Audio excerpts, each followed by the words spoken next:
America's Voice family. Are you on Getter yet? No? What are you waiting for? It's free. It's uncensored. And it's where all the biggest voices in conservative media are speaking out.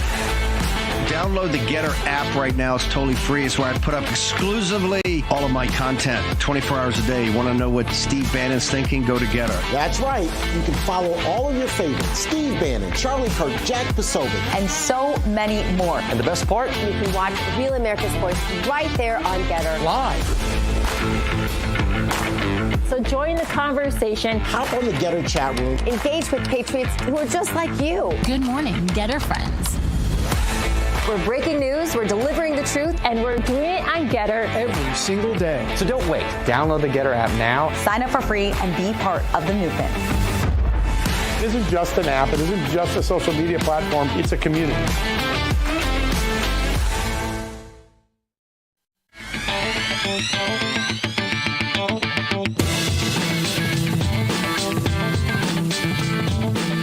All right, there it is. Ring the bell. Ring the bell, lady in the green. Come on, Tanqueray Gin. Ring that bell. Press the button. There you go. Ding, ding, ding.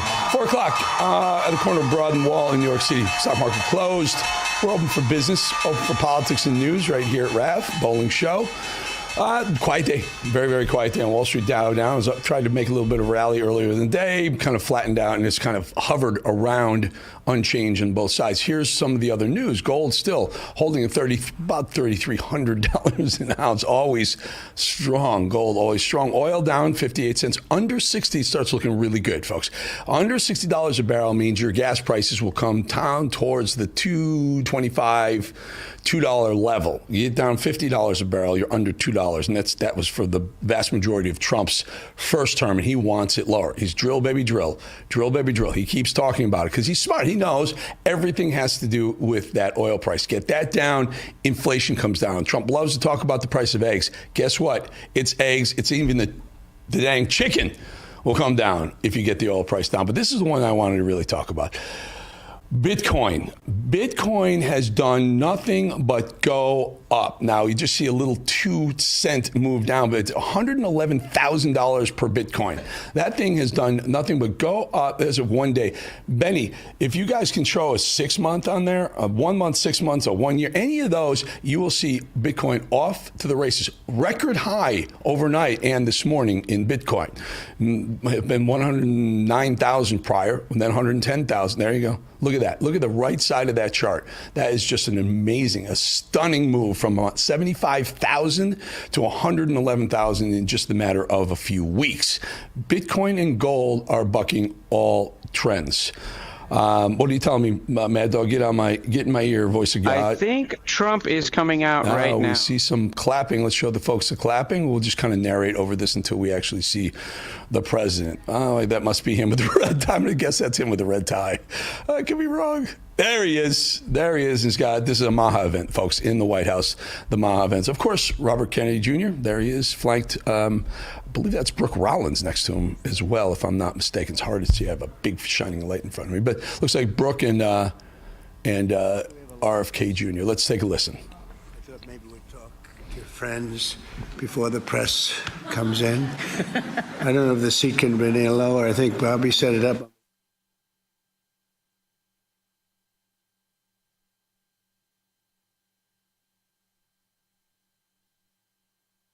Well, look at that. I don't know what happened. So that's the poll feed. Here's what happens with the poll.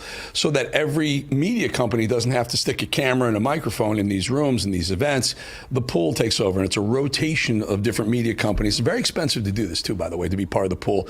Rav is part of the pool. But this is a pool camera, not ours. But someone, maybe they just lost the feed. And if we get it back, or when we get it back, we usually do, we'll get it back to you. So, well, let's just. Do you want to continue? What's the thought in the brain room? Let's call it the brain room. It's a control room.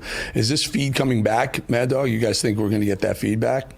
Right now, should be back soon, hopefully. Well, this is from the White House, though, right? They just went right to it. Yes, sir. That screen. It says we'll be joining the president shortly. They just put that original screen back up. So I don't want to go to the interview yet. We have in the White House, by the way, Deputy White House Deputy Press Secretary Anna Kelly, we just spoke to moments ago about the big, beautiful bill. And a lot of you are happy. Many of you are happy. I'm happy. But maybe you guys aren't all happy. Yep. What's the plan? What are we doing, folks? Go rapid. Yeah. You want to do that? All right. All right, let's do this. Let's start talking a little bit about some of the rapid reactions that we always do in every show. And if we get that feedback from the president, we will. So there's no point in wasting time when the Democrats, well, they make my job very easy. Donald Trump met with the South African president yesterday, and the crazy Dems wasted no time at all coming up with their latest and greatest buzzwords. See if you can figure it out. Listen. To the dramatic scene in the Oval Office today, the tense confrontation, President Trump ambushing the president of South Africa. Up next, another Oval Office meltdown. President Trump ambushing the president of South Africa. President Trump is being accused of conducting something of a diplomatic ambush of South Africa's president in the Oval Office. To be with you, I'm Katie Tur. President Trump orchestrated another Oval Office ambush today. Today, Donald Trump meeting with the president of South Africa and attempting to ambush and humiliate that leader. Zelensky territory, where essentially he was a bit ambushed inside the Oval Office. Felt like an ambush in there, kind of like the President Zelensky meeting in the Oval Office. This is what they do. They pick a word and they all, remember transitory inflation? It wasn't transitory, but they all used it. It's called gaslighting when they give it to the media and they use it themselves. Let's jump back in. We got the feedback. Take a listen to the President Trump Maha event. So we're doing well and we'll keep it going. And we're going to have a lot of fun. We're going to make a lot of people happy, a lot of people well. That's why we're here. And I want to thank you all for being with us in the great White House. There's nothing like it. There's nothing like it. Every time I walk in, I say, man, this place is something special. You never get used to it. It really is. As we mark a historic milestone in our mission to make America healthy again. We started Make America Great Again, Bobby. I'm not sure you can get away with that without having to make a major payment because, this was... I copyright. Maha. He goes to Maha. But no, Maha's become hot. Over the past few years, we've built an unstoppable coalition of moms and dads, doctors and young people and citizens of all backgrounds who have come together to protect our children, very importantly, keep the dangerous chemicals out of our food supplies, get toxic substances out of our environment, and deliver the American people the facts as to really where we're going. And we want to have what we deserve, and we want to be healthy, and we want to have a lot of good things happen, and I think we're going to have that. I think this is just the beginning. We have some of the most brilliant people sitting on this panel, and likewise in the audience, I recognize so many. Many of them are in the administration. With us today is the man who fought harder than anyone I know to bring these issues to the center of American politics, our Secretary of Health and Human Services, Robert F. Kennedy, Jr. Bobby, thank you very much.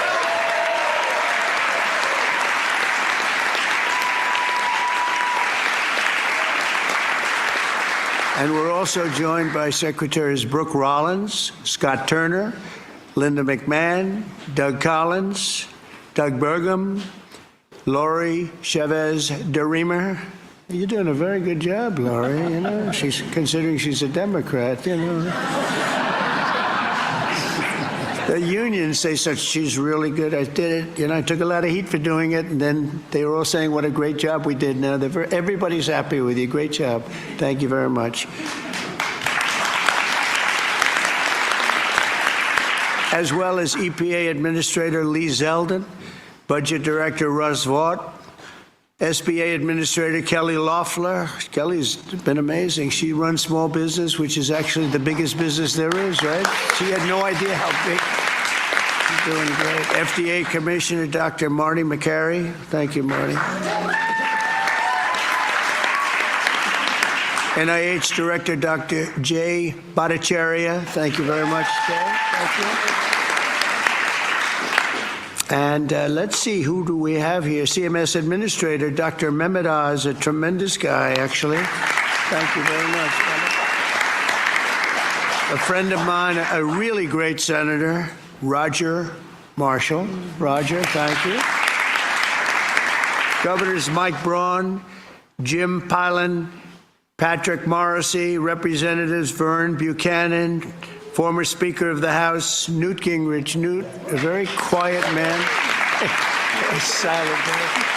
Nice to see you, Newt. 4 months ago, I created the Presidential Commission to Make America Healthy Again, and today the commission officially delivers its first report on childhood health. Here are just some of the alarming findings, and they really are alarming. It's unbelievable, terrible. More than 40% of American children now have at least one chronic health condition.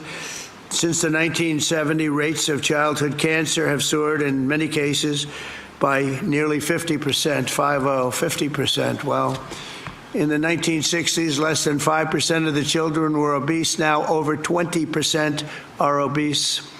A few decades ago, think of this one. This is, to me, the one that gets me every time, and it seems to be getting worse.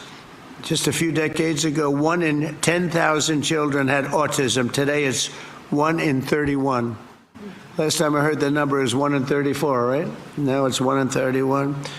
There's something wrong, and we will not stop until we defeat the chronic disease epidemic in America. We're going to get it done. For the first time ever, this report examines some of the root causes that many believe are making our children sicker and our population sicker, I guess. It just doesn't stop with the children. It's our population also, such as the ultra-processed foods, over-medicalization and over-prescription and widespread exposure to potentially toxic chemicals. Unlike other administrations, we will not be silenced or intimidated by the corporate lobbyists or special interests. And I want this group to do what they have to do. We have to spell it out. In some cases, it won't be nice or it won't be pretty, but we have to do it. When you hear 10,000, it was 1 in 10,000, and now it's 1 in 31 for autism. I think that's just a terrible thing. It has to be something on the outside, has to be artificially induced, has to be. And will not allow our public health system to be captured by the very industries it's supposed to oversee. So we're demanding the answers. The public is demanding the answers, and that's why we're here. Already we're phasing out 8 of the most common artificial food dyes.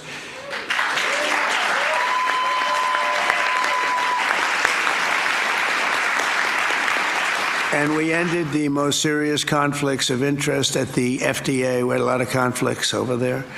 Earlier this week, we approved a SNAP waiver request from Nebraska so they can stop taxpayer dollars from being used to make our children obese. I understand requests from 3 more states will be approved shortly, and more are expected to come in the following weeks. Over the next 80 days, the Commission will build on its work in this report to develop a roadmap to bold and transformative public health reforms for our consideration. It's a consideration, and we'll lay out the facts. Let me say congratulations to the entire MAHA movement. This movement has become very hot. People are really, I tell you, they're going crazy over MAHA. They're going crazy, right?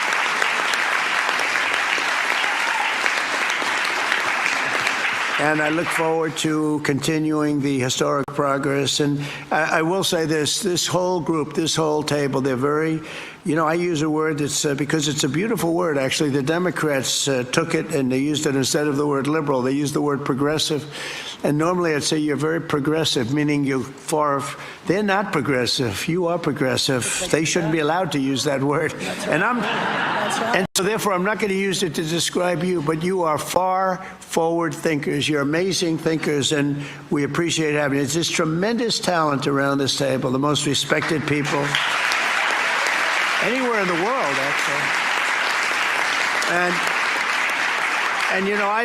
I've been a fan of Bobby for years. He came up to see me 13, 14, 15 years ago, I remember, and he left.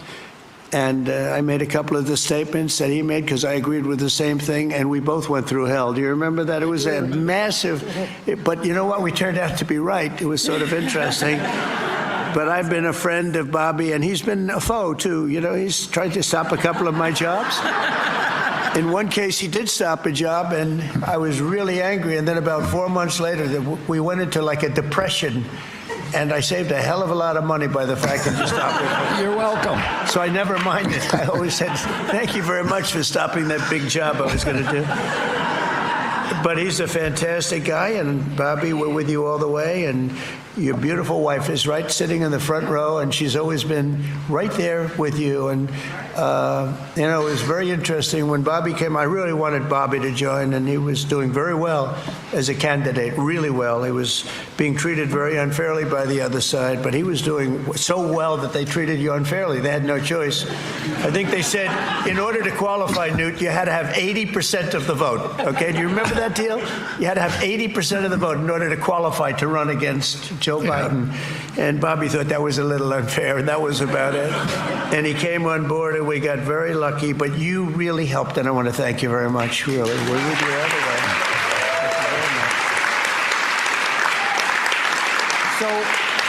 So Bobby, if you'd say, give him your thoughts, please. Well, thank you very much, Mr. President. And I do want to say something, because I get a lot of credit for steering this administration toward the MAHA movement. But I joined the campaign in August. I joined President Trump in August and became, went from independent to his campaign. But it was in June that he made a speech specifically on this issue. It was a MAHA speech before MAHA existed. And that I took note of that speech at the time and thought there's a potential here for a common ground. So I want to thank you for your vision, for your courage, for standing up. President Trump is a populist president. He's a president he's blamed for giving money to billionaires and all this stuff. We hear about that all the time. But he is on the side of the middle class, the working class, the poor in this country, people.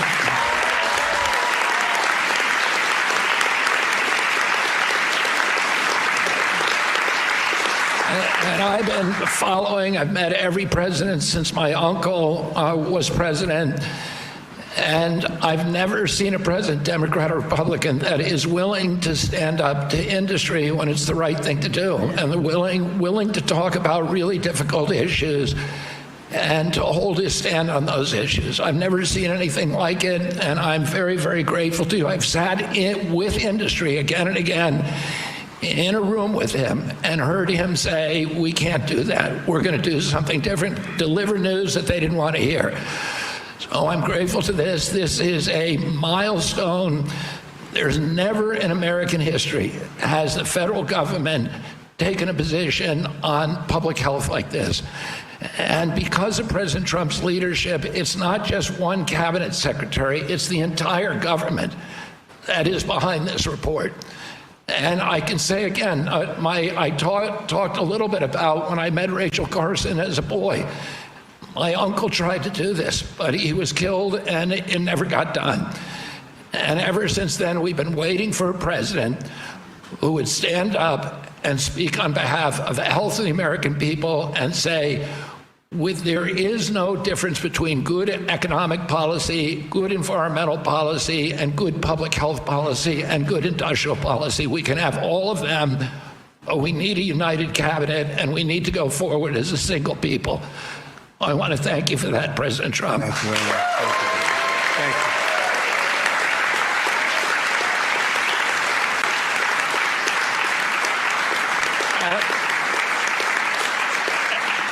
At its core, this report is a call to action for common sense. We've relied too much on conflicted research, ignored common sense, or what some would call mother's intuition. It's common sense that ultra-processed, nutrient-poor food contributes to chronic disease. It's common sense that excessive screen time and isolation lead to anxiety and depression, especially in children. It's common sense that exercise and healthy food should come before prescriptions and surgery. It's common sense that not all calories are equal in nutritional value.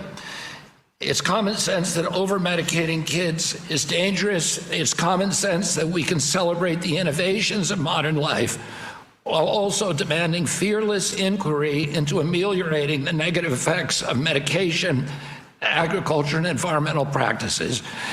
It's common sense that research funded by corporations deserves more scrutiny than independent studies. I'm so proud of this cabinet, and particularly Secretary Rollins and Administrator Zeldin, who, again, I'll say it a third time, worked late nights, early into the morning to make this happen, and to all the leadership from the White House staff, beginning with Stephen Miller and Heidi Overton, Dr. Heidi Overton, with Vince Haley.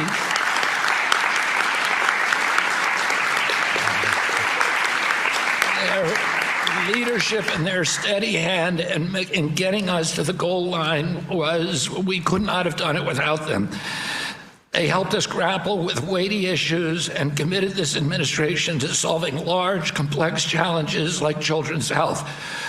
We're joined here by senators, advocates, governors who I have worked with, and CEOs who I know who are all ready to begin carrying out this mission. This is the beginning of a conversation, a national conversation that we are going to have with maturity, with nuance, for the first time in history, thanks to your leadership, President Trump. There is a reason that the Maha Moms sided with you, President Trump. It's because this administration has the bravery to tell the truth and solve problems through innovation and not nanny state regulation. President Trump, I'm honored to present you the Maha Report and work with this incredible cabinet that you have brought together to make our children healthy again.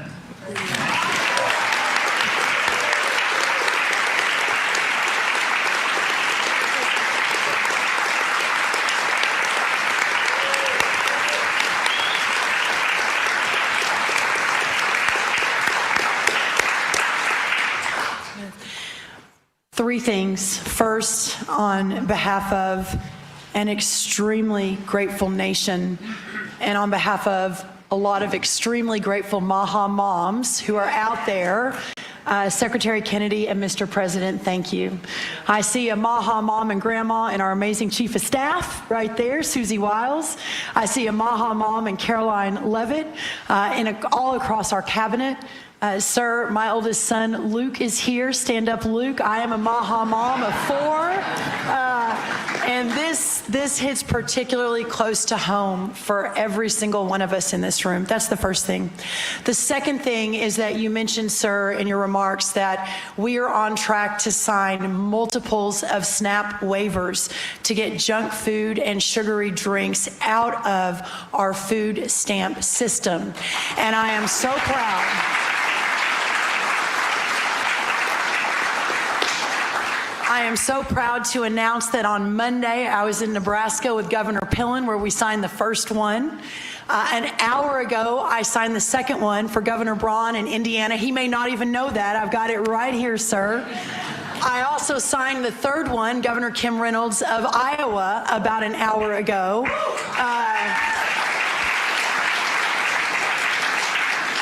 With a half a dozen more coming down the line. And sir, that has never happened before. Under Republican or Democrat administrations, we have never made that happen before. So I am so proud and so grateful for your leadership. Morrissey here, who was the first one to apply from West Virginia. Oh, Governor Morrissey.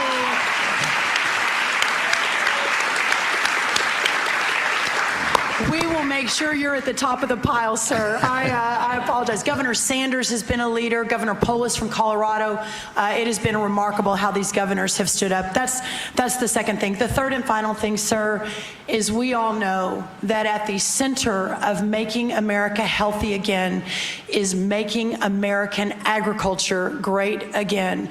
Without American agriculture at the center of this discussion, we have the most robust, the safest, the best agriculture system in the world. And in partnership with the amazing Secretary Kennedy and all of these incredible patriots sitting around this table, under the leadership of the extraordinary President Donald J. Trump, we will make America healthy again. And what an honor it is to be a part of that. Well, thank you, sir.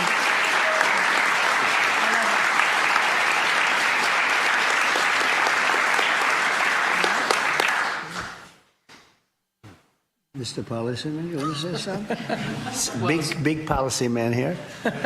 Well, So much has already been said, but in your remarks, Mr. President, you made clear. This is Vince Haley, by the way.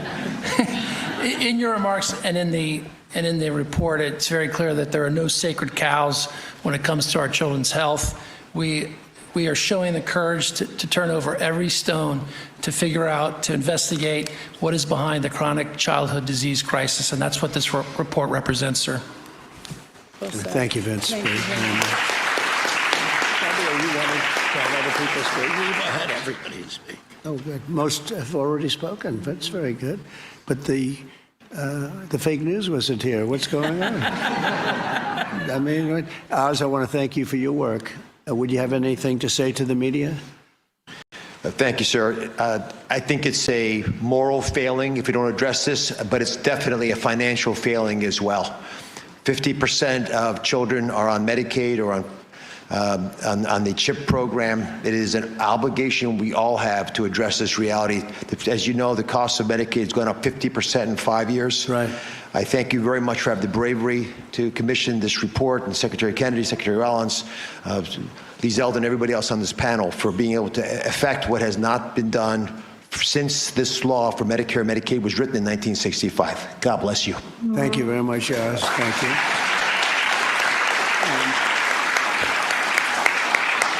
A man who's just so highly respected, Dr. Marty McCary. Would you say a couple of words, please?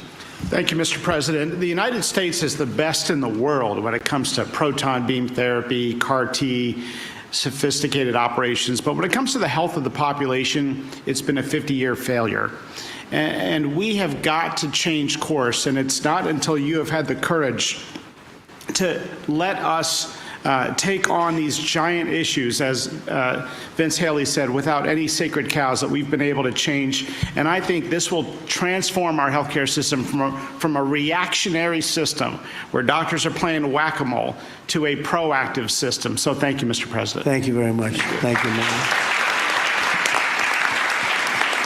Highly respected man. Jay, please say a few words. Thank you. Thank you, Mr. President. I said earlier already that it's shocking to me that what this report says, which is that our kids will live less long, less healthy, more unhappy lives than we will as parents.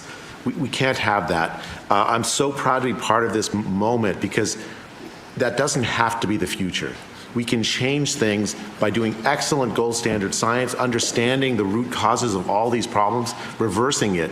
And Mr. President, this is an enormously important moment because it's from this moment forward, we will reverse course so our kids will live longer than us, will live more healthy than us, and will be happier than we have been. Thank you. Thank you very much. Thank you. Thank you, Jay. Good job, too. I have to say we have the greatest farmers in the world, and we love our farmers, and we want to pay respect to our farmers, and we always will. And we won the farmers by a lot in the election, in every election, all three elections, and we won by a lot. And I will never forget that, and they are foremost in our thought. And representing, I think, the farmers better than just about anybody can do is Senator Roger Marshall. Could you say a couple of words, Roger, please?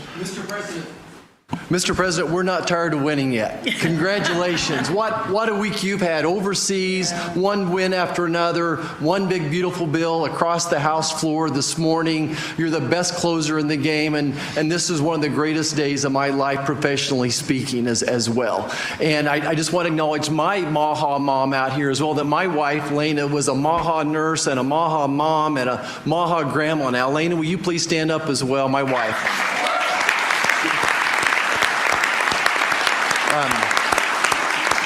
Mr. President, as you know, I spent 25 years delivering babies most every day. We saw a huge epidemic of diabetes, of pregnancy, and this has exploded in so many different directions now. We have an epidemic in mental health in our youth, obesity rates 20%, 30%, of our children on a prescription drug, 60-70% of adults on a prescription drug. We can do better than this. And it does start with the farmer. It starts with soil health. And I just want you to know that our farmers are so committed to this as well, and so many of them are already doing great things. They're making the soil healthier, they're using less pesticides, they're doing all the right things. It's going to take a little bit more effort and time to get everybody with those practices, but the American farmer and rancher were the original environmentalists, the original conservationists, and they'll be right here working beside us, and we appreciate your support of them as well. Thank you, Roger. Great. Thank you. So I think I'll close by just saying that something happened a week ago that was very, very important, profound, but very important in so many ways. For years, I noticed that other countries paid much less for drugs and pharmaceuticals than we did. But I don't mean 2% less or 10%, which would be good, but I don't mean 20 or 25 or 30%. I mean, sometimes we paid 10 times more, 12 times more, 13 times more than other countries, where people from our country would be seen going into Mexico and seen going into other countries, leaving on trips and bringing their drugs home because they'd get in London, they'd be able to buy a drug for 1/10 the price of what it costs in New York City. And I watched this, and I watched it during my term, and I didn't like it. I didn't like it.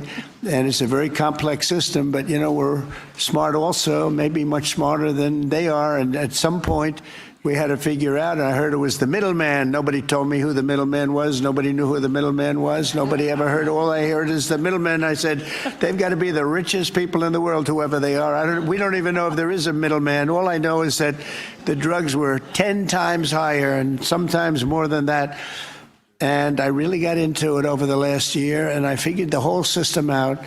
And for various and sundry reasons, the United States of America was being screwed, and we were being taken advantage of and being laughed at for years and years. And I said, it's not going to happen anymore. And I brought a great gentleman, the head of Eli Lilly, in, who's great. He really is. He's great. He's done a fantastic job, and others also of the companies. And I'd have it out with him. I had debates with him, actually, and pretty much it was a debate that was impossible to lose. You had to be a real bad debater to lose that debate because they couldn't justify it. They tried to say, well, you know, we pay for research and development, and the United States has agreed to pay for 100%. I said, why? Why are we paying? And by the way, that wasn't even the number because it's still way too high if you took all the research and development. But you have other countries that are a lot more vicious than us in terms of their representatives. And they'd set a price for a drug, and they'd say, tell the United States to pay for the rest. We were subsidizing the whole world. And I said, we're not going to do that anymore. We've been a laughing stock for so many years. The last 4 years, we've been a laughing stock. I said it. We were a laughing stock, and now we're the most respected, and we're the hottest country in the world. We're going to remain that way. We're going to do that with drug costs, too.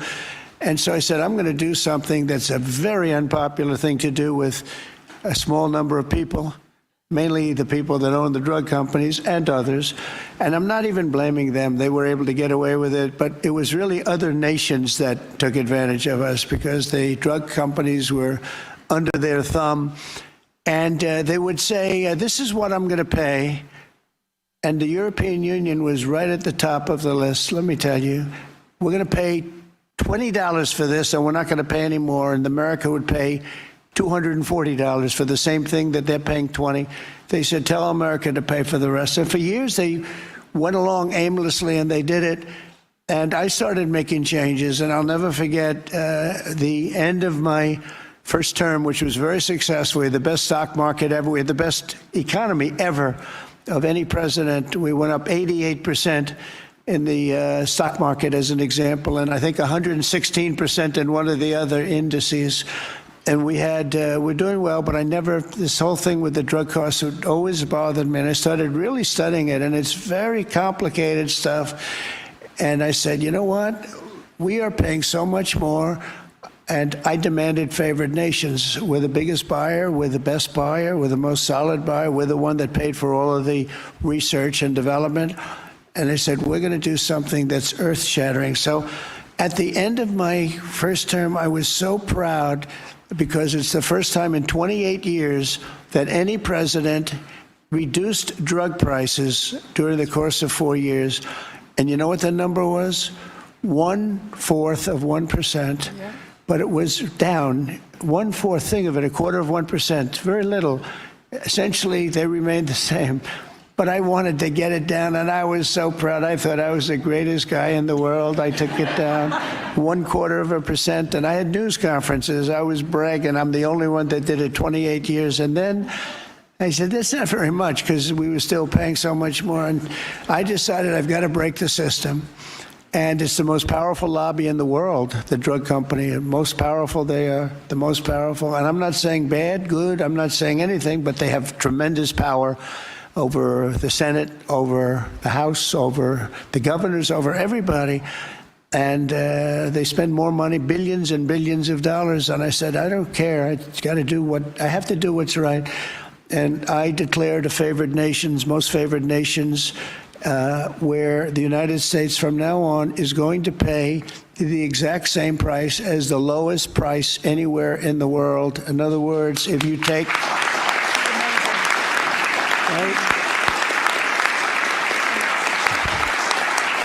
In other words, if you take the country that's paying, and let's say in a certain part of, there may be some country out there that pays a little bit less for very good reasons because of the fact, a thing called poverty or whatever. But we take the lowest country, say European Union countries as a whole, that would be fine. Or take individual countries within the European Union, or take various countries that nobody's even heard about. We pay the lowest. And what that's going to mean, and I'd like to put somebody to police it, because it should start immediately. It shouldn't start in 2 years, 3 years, 5 years. They'll say, yes, it kicks in. They always say kicks in, Marty. It kicks in, sir, in 4 years, and in 4 years they get it changed. It should mean, so remember I told you I was happy with 1/4 of 1%. It could mean anywhere from 70% to 89% reduction in drugs and pharmaceuticals. That's a little different, right? And I've actually had some congressmen call me and they say, sir, can we talk about this? I said, no. They wanted to talk because, there's tremendous power against them, and I understand that, and every one of them was covered. Senators were. I see Roger smiling, and Roger probably was too, but you know what? He wants to do the right thing, right? He wants to do the right thing, and we're doing the right thing. We're taken advantage of, and forget the drug company, we're taken advantage of by other countries that insisted with the drug companies that they were going to pay X dollars, and we're not paying any more, and you're not doing business here. And they were nasty about it, because these people are almost sort of afraid of them. And we are going to now get a reduction in drug costs of up to 89% in some cases, but 50% would be a bad number. So think of that, 50% versus 1/4 of 1%. Think of that, 85, 89, 91, 72%. It's going to be massive numbers. It's going to be incredible for Medicaid, incredible for all forms of health care. Medicare is going to have a huge impact, so big that nobody can calculate it. I mean, this thing could drop by 25, 30%. The drugs are a very big part of it, right? So very big part. So it'll affect everything. It'll affect your whole life. The amount of money you're going to be saving is going to be incalculable. Nobody can believe I had the courage to do it. I don't think it's courage. I think it would have been courage not to do it. I tell you what, not to do it would have taken far more courage, because I was tired of it. And I was listening to these guys, and they make a lot of money every year, millions and millions of dollars a year. And I agree, because at the beginning, because of the complexity, you'd walk out of a room, you'd hear them talking, and, they almost convince you that it's a great system, it's a wonderful system, even though we were paying 10 times more. That's why they make $30 million a year, because they were good, but not any longer. And one of them just threw up his hands after I was just pounding on him. He said, I can't do it anymore. It's the hardest thing I have to do is trying to justify this damn thing. I can't do it anymore. One of the biggest companies, I just can't do it anymore. You're right. And as soon as he said that, that was like incredible, because I understood exactly. He couldn't do it. He said it's the hardest thing he had to do is trying to justify why we're paying $200 for something and somebody else is paying $12. That is a neighboring country. Take Canada. I mean, people go up to Canada to shop because the prices are so much less, and it's not going to happen anymore. So we're going to take the lowest country anywhere in the world, and that's what we're going to be paying, and we'll be saving from 50 to 89%. And these are big, these are tremendous numbers. There's not going to be anything where we're paying 10 times more than somebody else. And one thing that is very important, and it's got to be implemented, it's done. I've done the order, it's done. But we have to get somebody that's got a lot of strength and a lot of power, because you have to implement it, because these countries are going to go down fighting. They don't want this to happen because they're going to go up. Now, there are many more people involved in the world than there are here. So they'll go up a little bit, maybe 15, 20%, and we're going to go down 60, 70, or 80%. But they will fight the drug companies. The drug companies are very worried that they're going to fight, and that's okay. If they fight, we'll just say, that's okay. We are not going to let you sell any more cars into the United States, or we're not going to let you sell any more wine or liquor or alcohol or something that's actually much more important to them than the drugs. And we're going to be able to force that issue if we need to. They should do it. We're basically equalizing. They should do it. And, you know, the drug companies should do just as well. This shouldn't be a hit on their stock. I don't think it will be. It's basically, it's going to be the same amount of money, but it's going to be redistributed. And it's going to be redistributed, so they're going to pay a little bit more, and we're going to pay a lot less. A little bit more because there's so many more. So, you know, it's a bigger number. And so, Bobby, I'd like to ask you and Dr. Oz and Marty, perhaps, and Jay, and maybe representing the world's politicians, I can ask Roger, who's so great with this whole subject, if you would be very, very tough and very, very, very powerful in a sense. It's not easy. You know, you're going to have to get this done. The drug companies are going to say, well, they won't do it. And maybe they won't. And if they don't do it, we're going to not do business with that country or those countries. But we're going to have to be very tough until it's totally stabilized and equalized. And Oz, I mean, I see your eyes are gleaming because you've been talking about this for a long time, but you've never had anyone willing to do it. But I'm willing to do it. And I think it's going to go down as one of the most important things we've ever done, because drug costs are going down. Think of it. Then every year for 21 years, the costs have gone up. And now they're going down maybe by 85, 80. And I'm telling you, 89% in two instances, 89% cut. Nobody's ever seen anything like it. So I'd like to ask Oz in particular, because you and I know each other. He's a very tough hombre, this one. He's tough as hell. And so if you can lead the group, and it's not going to be easy. You're going to have to get in and you're going to have to fight. If you do it, you can have, within a period of weeks, you can have drug costs that drop like a rock, okay? So you, as a group, I have great confidence. And if you don't do it, I am firing every single one of you. Good luck, guys. All right? Can you handle it? Companies are all coming in. And we've heard some very interesting. Sorry, the companies are all coming in. We've had some very promising interactions. So okay, good. Well, give me a little time to be a tough hombre. You'll do a great job. I have no doubt about it. Thank you very much. Any help, I will be there to help you. Okay? Well, you mentioned something that has not been discussed in the past. People have talked about drug prices in a silo and in isolation, but when you start going to the countries where they give discounts to because they're getting beaten up there, and you support these companies, they see a huge upside potential, and even greater than the numbers you mentioned.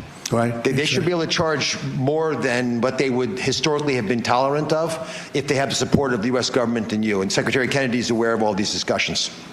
Well, they were artificially low and artificially high. We were artificially high. They were artificially low. We're not going to let that. And I think you're going to be able to handle it pretty easily. But speed is very important, because we can do this immediately. This doesn't take 2 years, 3 years. It doesn't take a month. So do the best you can. Thank you very much. Thank you, everybody. Thank you very much. Thank you, Bobby. Are we concluded, Bobby? Yes. Go ahead. Why don't you Thank you, finish it Mr. off? President. Let's all give a hand for President Trump for his leadership.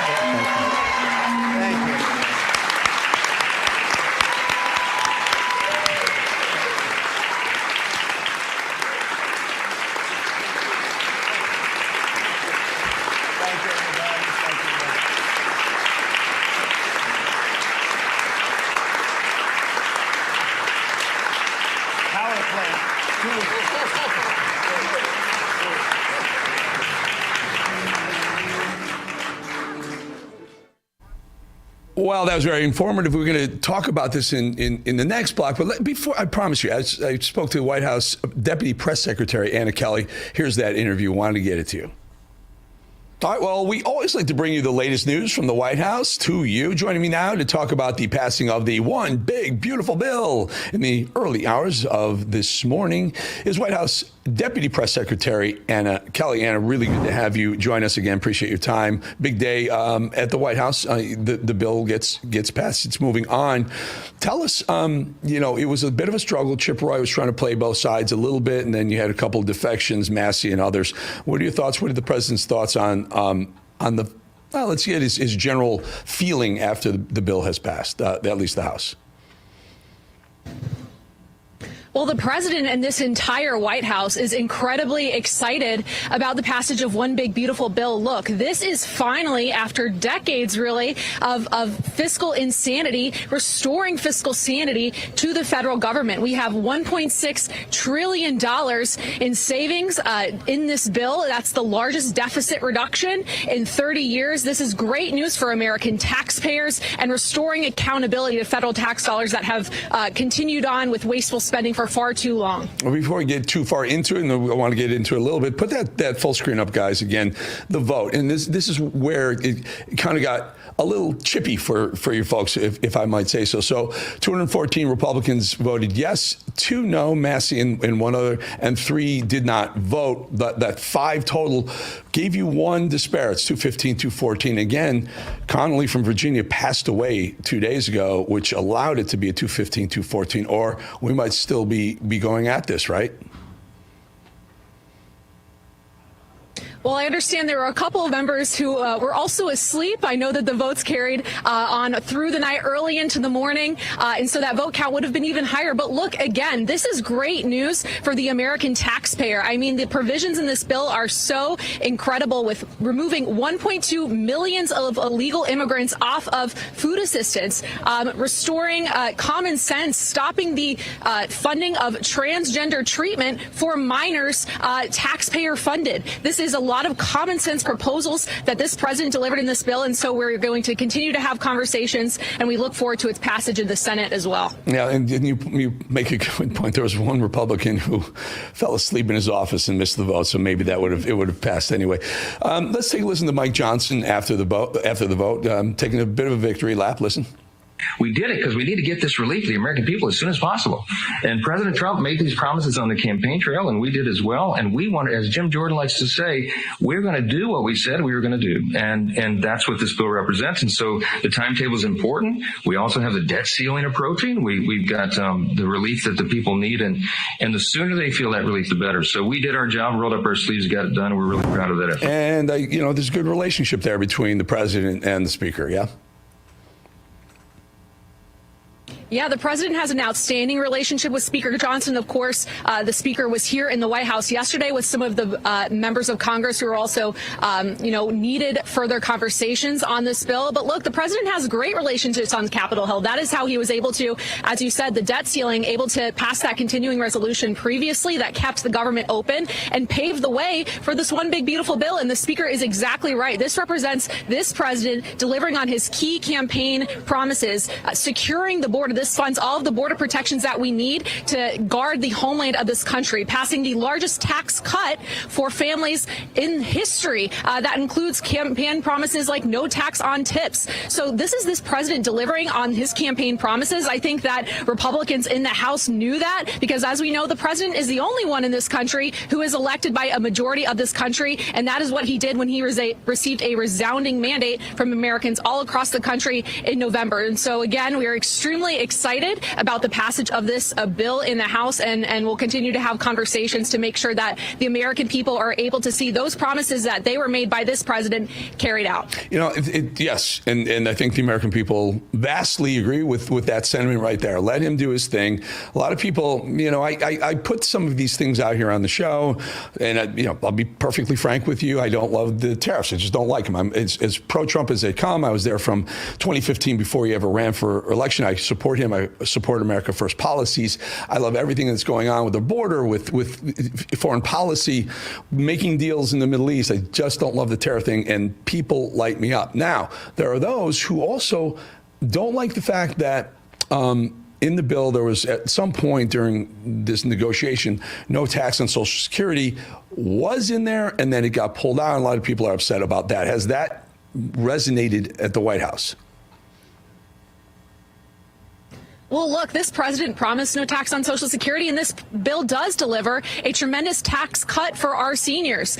This president has always looked out for our seniors. They were a key part of his victory, and so that's why he was very focused on ensuring that our seniors had the tax relief that they deserve reflected in this bill. And look, again, this bill also delivers the largest tax cut for all Americans in American history. So we are extremely proud of the work of this president. And again, he is the deal maker in chief, and that is why he was able to get this bill over the finish line and deliver on these key campaign promises. Yeah, and the interesting part of this thing is they got it done so they can, the House members can, go to their states and get their 3 weeks off that they're so jonesing to get immediately. They're going to probably, on their way out of town already, heads over to the Senate. The Senate said they're going to take it up, mark it up, do the things they need to do with it to make sure, and they're going to stay. The Senate, I believe, has said they're going to stay to make sure this thing gets to the president's desk as soon as possible, which is good news. We want we want those tax cuts and the lower drug prices. I think people are not realizing how much relief to every single American lower drug prices will be. Democrats are saying that because it's passed, they're going to use it in the midterm elections to try and flip Republican seats for people who voted for this thing. What would be the response to that? I think Democrats should use this, because what it will do is it will expose the fact that they voted against the largest tax cut in American history. They voted for keeping 1.2 million illegal immigrants on Medicaid. These are totally out of line priorities with the American people. I mean, that's no surprise for the Democrats. They seem latently more interested in defending illegal immigrant terrorists who rape, kill, murder American citizens instead of American citizens. So I hope they go back to their districts, because it will expose the truly misguided priorities that they carry. Yeah, can you imagine? I voted for raising your taxes, keeping your drug prices high and going higher, and opening the border. And oh, by the way, bringing a bunch of criminal thugs back into the country. Okay, good job. We'll take that seat as a Republican seat flip. By the way, Anna Kelly, folks, is a White House Deputy Press Secretary. We've had a few of you and your colleagues on. You guys are doing an outstanding job. What a great comms department that Stephen Chung and Caroline Levitt have put together. Anna, thank you for your time. Appreciate your time. Thank you. So that was worthwhile. Really good interview. Think about it, folks. Every dollar you spend is either supporting your values or working against them. In today's economy, where you spend your money matters a lot. That's how we take back our country. Patriot Mobile is leading the way as America's only Christian conservative wireless provider. Switch today without sacrificing quality or service. You'll get exceptional nationwide coverage because, unlike most budget wireless providers, Patriot Mobile has access to all 3 major U.S. networks. You can even add 2 numbers on 2 networks on the same phone, something the big guys can't even do. Stay connected with flexible, unlimited data plans to fit your lifestyle. These plans offer high-speed data, mobile hotspots, international roaming device protection, and even internet backup. Here's the best part. When you switch to Patriot Mobile, you're supporting faith, family, and freedom. If you believe in our First and Second Amendment rights, the sanctity of life, and supporting our veterans, this is where you belong. Switching is simple. Keep your number, keep your phone, or upgrade. Patriot Mobile's 100% U.S.-based team will get you activated in minutes. Go now. Go to patriotmobile.com/RAB or call 972-PATRIOT to get a free month of service with promo code RAB. Make the switch. Defend freedom with every call and text. That's patriotmobile.com/RAB or call 972 Patriot. By the way, very quickly before we go to break, the White House Department of Homeland Security eliminated the student visa program at Harvard due to pro-terrorist conduct at campus protests. Fox News is reporting that. So pulling the student visa program at Harvard is going to cost them a pretty penny. 2.5 minutes. We'll be right back.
I say Mad Dog? It's notes. I take notes. I take copious notes, as they say. President Trump made news recently signing an executive order that will result in the lowering of prescription drug prices for Americans. For more information on the benefits of this executive order, I want to bring in the CEO of the wellness company, Mr. Peter Gillooly. And Mr. Gillooly, thank you for joining us, B, listening to the press conference that was in the East Room, really wonderful press conference. It affects your company and all the folks watching right now. What did you get from that press conference specifically? Yeah, Eric, it was a remarkable week of wins for the Trump administration. I expect them to keep rolling into June. But as it pertains to the executive order in that press conference, MAHA is here and it's here to stay. And I think the best thing to do is contrast that against what we were fed, 12 years ago with Barack Obama and Obamacare. We were looking down the barrel of socialized communist medicine, right? We were fed Obamacare like it was supposed to help everybody. In fact, it put us in this very position that Trump is now getting us out of, where we are, instead of paying the most in the world for drugs, Trump has mandated that America will pay the least in the world for drugs. Trump is also doing everything he can to put the choices back into the hands of the consumers instead of government bureaucrats. To me, as a businessman and also as a dad, this is what I want to see for me and my family, because it really allows us to have personal responsibility for our health and freedom of choice. And that's really what healthcare is all about. And that's how we're going to get the best possible outcomes for Americans. And for someone like the wellness company, and all Americans really, but to access some of these drugs, this must be welcome news. So we don't have to beg China to supply us with the drugs that we need, and what we went through during COVID, where we're practically we couldn't get the drugs that we were needing. It will allow the wellness company to access the drugs, maybe even access drugs produced in America versus China, right? Reshoring drugs is key. We got rid of all of our drug production. It's a national security threat, Eric, and that's really what we need to be paying attention to. I source as many drugs as possible in the United States. Unfortunately, it's just not possible for all of them, because we've outsourced all of these drug productions to China and India. All it takes is one war, one trade dispute, and suddenly our drug supply will dry up. We made the decision to stockpile drugs and have them available for our consumers and lock in prices before the tariff started. And that's why people are still getting our medical emergency kits at the same price that we were charging at the start of this year. And I just think it's critical that every American has these drugs in their homes, in their medicine cabinets, so that they can treat illness as soon as it strikes. Yeah, and the whole push, lower drug prices, but also with, people want to say with the benefits of the tariffs, maybe more these pharmaceuticals producing the drugs here in America, where the wellness company could access them at a cheaper rate and maybe in more volume. Well, it's also jobs for Americans, Eric. I mean, let's face it.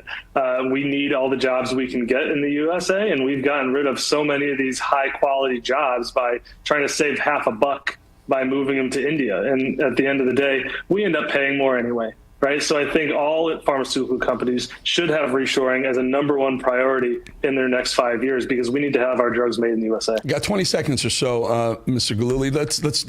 Do you see? Like, I love the idea of the wellness of these various kits. Where are we going with these kits?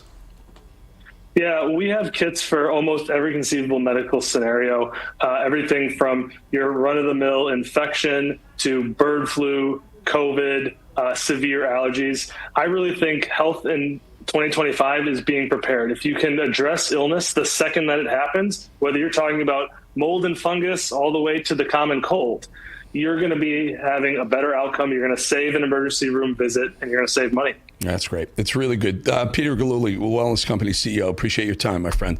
Really good news, folks. I mean, this is all good. Everyone's affected by high drug prices. We're going to hand it off to the war room now, but I really want to talk tomorrow. Hopefully we get a minute when Trump gives us the full hour. I want to talk about this Harvard thing. Folks, have a great night. We'll see you tomorrow.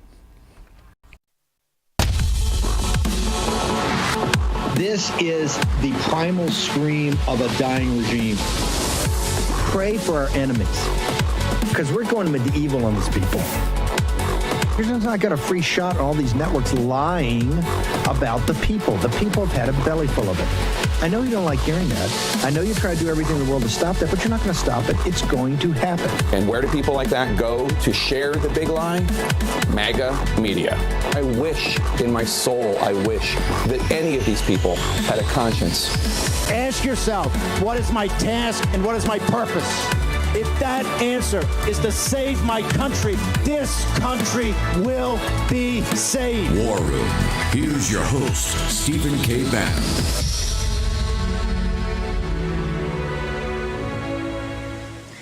Welcome to the War Room. It's Natalie Winters hosting today, May 22nd in the year of our Lord 2025.